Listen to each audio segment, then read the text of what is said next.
O ano é 1888. O lugar, Londres, uma cidade envolta em névoa e medo. O nome, Jack, o Estripador. Esse assassino desconhecido, com uma inclinação para a brutalidade, aterrorizou o distrito de Whitechapel, gravando para sempre seu nome nos anais da história criminal.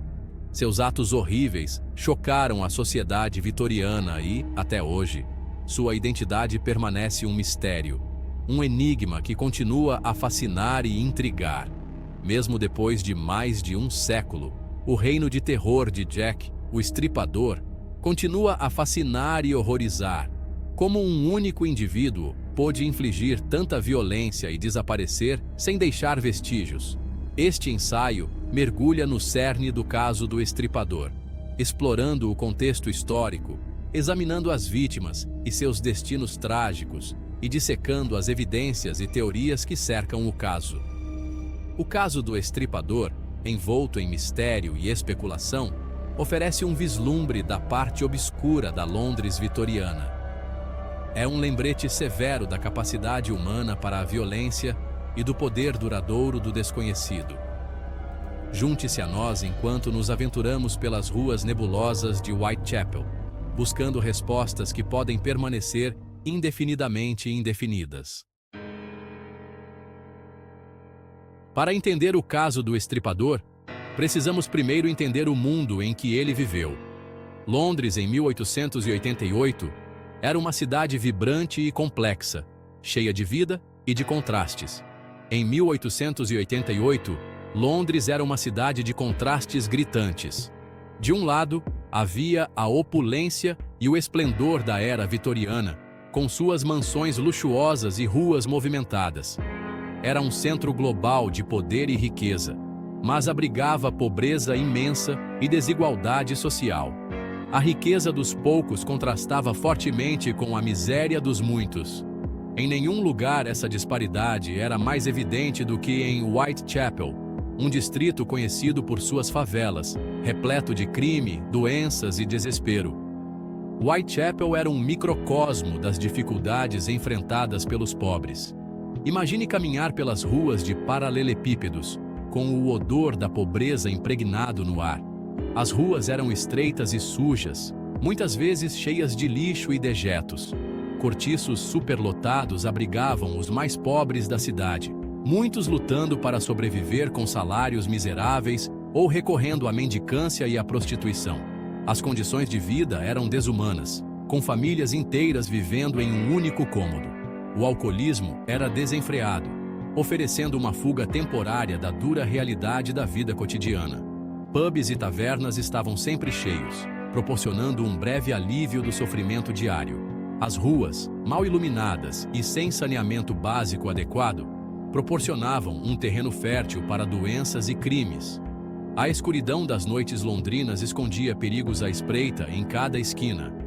Foi nesse ambiente, sob o véu da escuridão, que Jack, o Estripador, perseguiu suas vítimas. As vielas escuras e os becos estreitos eram o cenário perfeito para seus crimes hediondos. A névoa, uma presença constante na Londres vitoriana, tornou-se sua cúmplice, ocultando seus movimentos e amplificando a sensação de medo que tomava conta da cidade. A névoa densa e opressiva parecia engolir tudo ao seu redor. Os crimes do Estripador não eram meros atos de violência. Eram uma manifestação terrível da escuridão que se escondia sob a superfície da sociedade vitoriana. Eles revelavam as falhas e as injustiças de uma sociedade que, apesar de sua fachada brilhante, estava profundamente corrompida e desigual. A história de Jack, o Estripador, é um lembrete sombrio das profundezas da depravação humana e das condições que podem levar a tais horrores. Embora o número exato de vítimas ainda seja debatido, 5 mulheres, todas assassinadas em um período de 3 meses em 1888, são comumente atribuídas a Jack, o Estripador. Essas mulheres, Mary Ann Nichols, Annie Chapman, Elizabeth Stride, Catherine Eddowes e Mary Jane Kelly, eram todas residentes de Whitechapel e viviam à margem da sociedade. Eram mães, filhas, irmãs, suas vidas tragicamente interrompidas, suas histórias frequentemente ofuscadas pela brutalidade de suas mortes. Mary Ann Nichols, a primeira vítima, foi descoberta em 31 de agosto de 1888, com a garganta cortada e o corpo mutilado. Annie Chapman, encontrada poucos dias depois, teve o mesmo destino. A violência aumentou com os assassinatos de Elizabeth Stride e Catherine Eddowes, ambas mortas na mesma noite. A brutalidade de suas mortes, particularmente a extensa mutilação infligida a Eddowes, causou ondas de choque em Londres. A última vítima, Mary Jane Kelly, foi descoberta em seu quarto em 9 de novembro. Seu assassinato foi o mais horrível, com seu corpo apresentando as mutilações mais extensas. A brutalidade do assassinato de Kelly solidificou o lugar de Jack, o estripador, na história criminal e intensificou o medo que havia tomado conta da cidade por meses. Essas 5 mulheres, para sempre ligadas por seus destinos trágicos, tornaram-se símbolos do reino de terror do estripador. A vida em Whitechapel durante o final do século XIX era difícil, especialmente para as mulheres. Muitas delas enfrentavam pobreza extrema, falta de moradia e condições de trabalho perigosas. A violência e o crime eram comuns, e a polícia muitas vezes não conseguia manter a ordem. As 5 vítimas de Jack, o estripador, eram mulheres que lutavam para sobreviver em um ambiente hostil. Mary Ann Nichols, por exemplo, tinha 43 anos e era mãe de 5 filhos. Ela havia se separado do marido e vivia em albergues, muitas vezes sem dinheiro para pagar a estadia. Annie Chapman, a segunda vítima, também enfrentava dificuldades financeiras e problemas de saúde. Elizabeth Stride, a terceira vítima, era uma imigrante sueca que trabalhava como costureira e faxineira. Catherine Eddowes, a quarta vítima, era conhecida por sua inteligência e senso de humor, apesar de sua vida difícil. Mary Jane Kelly, a última vítima, era a mais jovem das 5 e tinha apenas 25 anos. Ela era conhecida por sua beleza e por cantar em pubs locais para ganhar a vida. A história dessas mulheres é um lembrete sombrio das dificuldades enfrentadas por muitas na época. Suas mortes trágicas não devem ser apenas lembradas pela brutalidade, mas também pela resiliência que demonstraram em vida. Elas são um testemunho das lutas e da força das mulheres de Whitechapel. E embora Jack, o estripador, tenha se tornado uma figura infame na história, é crucial lembrar que foram as vidas dessas 5 mulheres que foram brutalmente interrompidas. Suas histórias merecem ser contadas e lembradas, não apenas como vítimas, mas como pessoas que viveram e lutaram. Que suas memórias sirvam como um lembrete do impacto duradouro da violência e da importância de proteger os vulneráveis. Essas 5 mulheres, para sempre ligadas por seus destinos trágicos, tornaram-se símbolos do reino de terror do estripador. Os crimes do estripador, embora chocantes em sua brutalidade, também revelaram um modus operandi assustadoramente consistente. Cada cena do crime parecia seguir um padrão meticuloso, quase ritualístico, que deixava a polícia e os investigadores perplexos.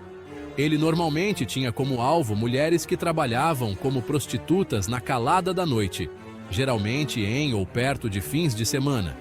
Essas mulheres, muitas vezes marginalizadas pela sociedade, eram vulneráveis e fáceis de abordar sem levantar suspeitas. Os assassinatos eram rápidos e brutais, com o assassino frequentemente cortando a garganta de suas vítimas antes de infligir mutilações horríveis em seus corpos.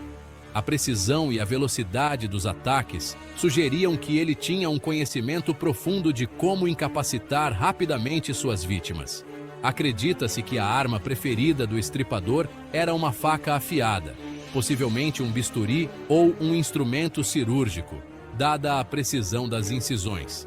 A escolha dessa arma indicava não apenas uma intenção de matar, mas também de causar um impacto duradouro e aterrorizante. A extensão das mutilações, particularmente a remoção de órgãos, sugeria um nível de conhecimento anatômico, levando alguns a especular que o assassino poderia ter formação médica. Esse detalhe alimentou inúmeras teorias sobre a identidade do estripador, com suspeitos variando de médicos a açougueiros. Os crimes do estripador não eram meros atos de violência, eram calculados e deliberados.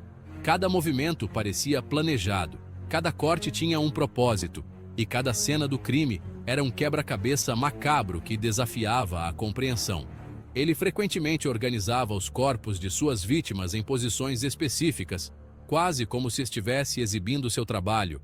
Essa exibição mórbida não era apenas um ato de violência, mas uma mensagem, um desafio direto às autoridades. A remoção de órgãos, em alguns casos, indicava um possível interesse em patologia ou até canibalismo. A precisão cirúrgica com que esses órgãos eram removidos sugeria que o assassino não apenas entendia a anatomia humana, mas também tinha um propósito específico para essas mutilações. Esses detalhes arrepiantes, meticulosamente documentados pela polícia, forneceram pistas cruciais na caça a Jack, o estripador, mas também aprofundaram o mistério em torno de sua identidade. Cada nova descoberta parecia levantar mais perguntas do que respostas, transformando a investigação em um dos maiores mistérios não resolvidos da história criminal.